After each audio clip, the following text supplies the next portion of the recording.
নমস্কার। আজ 25শে ডিসেম্বর। লোকে বলছে বড়দিন। আমি ঠিক জানি না কিভাবে বড়দিন। তো আমরা ভূগোলে তো মনে হয় অন্য দিন হিসেবে জানতাম বড়দিন। তো যাই হোক, বড়দিন যখন বড়দিন, সবাই যেটা বলবে সেটা শুনতে হবে।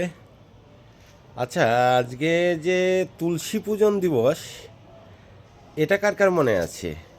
25শে ডিসেম্বর আমরা জানি যে তুলসী পূজন দিবস। কে কে পালন করছেন? আমি জানি না কে কে পালন করছেন। আমি কিছুক্ষণ আগে মার্কেটে গিয়েছিলাম, তো দেখলাম সেখানটায় অনেকেই লাল জামা, টুপি এইসব পরে কোথায় যেন যাচ্ছে। তা আজকে নাকি এটা পড়তে হয়, শান্তা সাজে অনেকে। তো যাই হোক, শান্তা হয় আর কি, আশীর্বাদ দেয়। তো আমাকেও আশীর্বাদ দেবেন আপনারা, আমি যেন ভালো থাকতে পারি। কারণ আমাদের তো 33 কোটি দেবদেবী। মা দুর্গা আসেন 10 হাতে, আমাদেরকে দান করে যান। ঠিক তার কয়েকদিন বাদেই আমরা মা লক্ষ্মীকে আবার আহ্বান করি, মা লক্ষ্মী আমাদেরকে দান করে যান। কিছুদিন বাদেই আমরা আবার শক্তির দেবী মা কালীকে আরাধনা করি, তিনি আমাদের শক্তি দিয়ে যায়। আবার কিছুদিন বাদেই আমরা কার্তিক ঠাকুরকে ডাকি, তিনি বর দিয়ে যান। সরস্বতী আসেন, বর দিয়ে যান। এইভাবে আমরা ক্রমান্বয়ে বিভিন্ন দেবদেবীর আরাধনা করে থাকি। তবে যেটা আমি বলতে চেয়েছিলাম সেটা হচ্ছে যে ঠিকই আছে সব, কিন্তু যারা আজকে এই সমস্ত ড্রেস পরে রাস্তায় হাঁটছেন, তারা অষ্টমী পূজার দিন আবার ধুতি পাঞ্জাবিও পরেন কিনা জানি না। সেটা বাঙালি আমাদের যে সংস্কৃতি, সেটাকেও মনে হয় অব্যাহত রাখা দরকার। কারণ আমরা যেন সেটাকে ভুলে না যাই। আর আজকে অনেকে যিশু দেবতার কাছে যাবে, সেখানে গিয়ে অঞ্জলি প্রদান করবে নাকি, তারপরে মোমবাতি জ্বালিয়ে প্রার্থনা করবে। এটা খুব ভালো, কারণ আমি নিজের ধর্মের প্রতি শ্রদ্ধাশীল, আস্থাশীল, পাশাপাশি অন্য ধর্মের প্রতি, অন্য প্রত্যেকটি ধর্মের প্রতি আমি শ্রদ্ধাশীল। কারণ আমাদেরকে শেখায় সনাতন যে প্রত্যেককেই সম্মান করো, প্রত্যেককে নিয়ে চলো। আজকে আমরা প্রত্যেককেই নিয়ে চলি, প্রত্যেককেই সম্মান করি। আমরা মানুষ হওয়ার চেষ্টা করি, আমরা বলি যে আমরা যেন মানুষ হতে পারি। কিন্তু এত জায়গায় যাওয়ার পরেও আমরা কিছু কিছু জায়গায় অমানবিক থেকে যাই, তাই না?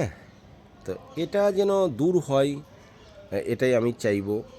আর আর চাইব যে আজকে অনেকেই প্রার্থনা করলেন, তো তারাও আবার আমাদের দেব মন্দিরে, যেখানে দেবতালয়, সেখানে নিশ্চিতভাবে আশা করব ধূপ দ্বীপ প্রজ্বলন করবেন।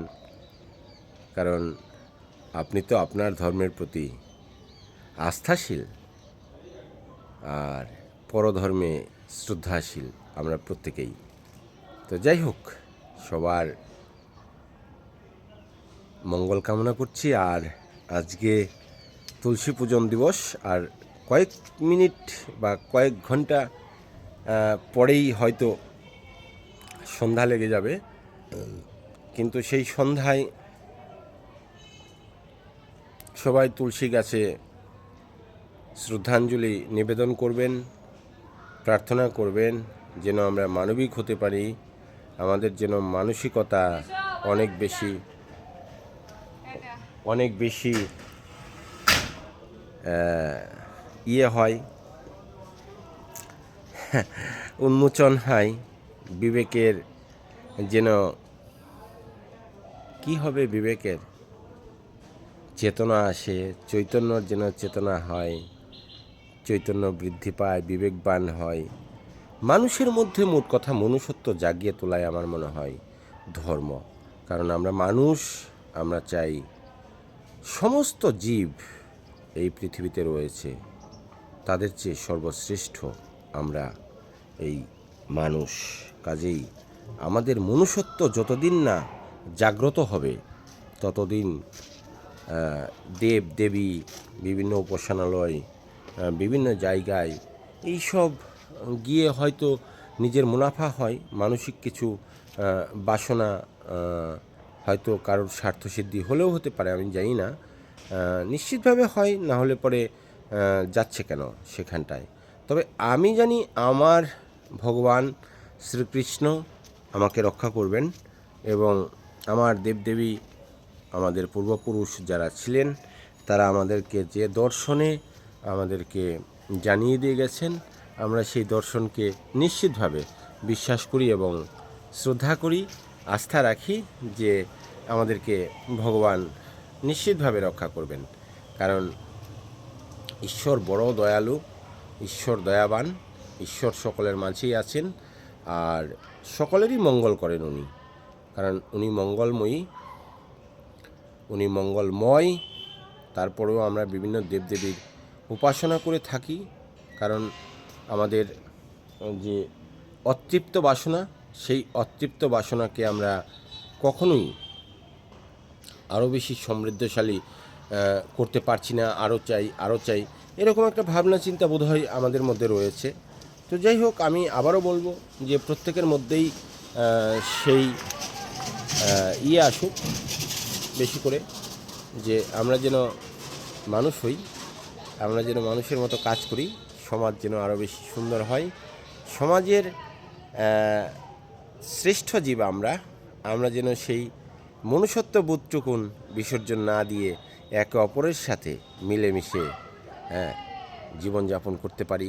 আমরা যেন একটা সুন্দর পৃথিবী আমাদের পরবর্তী প্রজন্ম যারা রয়েছে তাদের হাতে উপহার স্বরূপ দিয়ে যেতে পারি, এই প্রার্থনা রেখে আজকের না হয় এই শুভ সন্ধ্যায় আপনাদের কাছ থেকে বিদায় নিচ্ছি। সবাই ভালো থাকবেন, সুস্থ থাকবেন। আর আমার ভিডিও অনেকেই হয়তো পুরোটাই দেখেন, আবার এমনও মানুষ আছেন যারা আমার ভিডিও দেখেন না, সামনে গেলেই তারা স্কিপ্ট করে চলে যান। তাদেরকেও আমি ধন্যবাদ জ্ঞাপন করছি, কারণ আমরা তো মানুষ, প্রত্যেকেই তো আর প্রত্যেকের কাছে ভালো হতে পারবো না, আর প্রত্যেকের মনও জয় করতে পারবো না, তাই না? আমি কি করে এতগুলো মানুষের মন জয় করব, তাই না? যাই হোক, আর দীর্ঘায়িত করলাম না, কি বলুন? হ্যাঁ, তো ভালো থাকুন, সুস্থ থাকুন, আর সার্বিক সাফল্য কামনা করছি। আপনারাও একটু আমার জন্য সার্বিক সাফল্য কামনা করবেন, তাই কি না? ঠিক আছে, শুভ সন্ধ্যা। তবে তুলসীতলায় কিন্তু প্রদীপ, ধূপ, দ্বীপ এসব জ্বালিয়ে নিশ্চিতভাবে সমাজের জন্য যা মঙ্গল হবে সেই নিবেদনটা করবেন। সবাই শঙ্খ, কাশি, ঘণ্টা বাজিয়ে আমাদের তুলসী দেবীর প্রতি অনেক বেশি শ্রদ্ধাশীল, আস্থাশীল হতেই হবে। কারণ তুলসী শুধু গাছ নয়, তুলসী কিন্তু আমাদের দেবী বটে, পাশাপাশি বিজ্ঞান বলছে এ একটা বনৌষধি, মানে যা আমাদেরকে প্রচুর পরিমাণে অক্সিজেন দান করে থাকে। আমাদের সর্দি কাশি থেকে শুরু করে বিভিন্ন যারা আয়ুর্বেদ শাস্ত্রের সঙ্গে যুক্ত তারা ভালো বলতে পারবেন যে হাজার তুলসী রয়েছে, সেই তুলসীর কত গুণ। কাজেই তুলসীর আজকে যে পূজন দিবস, সেই দিবসটিকে কিন্তু আমরা কোনোভাবেই মানে তুলসী দেবীকে সম্মান করতে ভুলব না। ঠিক আছে, তাহলে রাখছি, আবার দেখা হবে, বাই।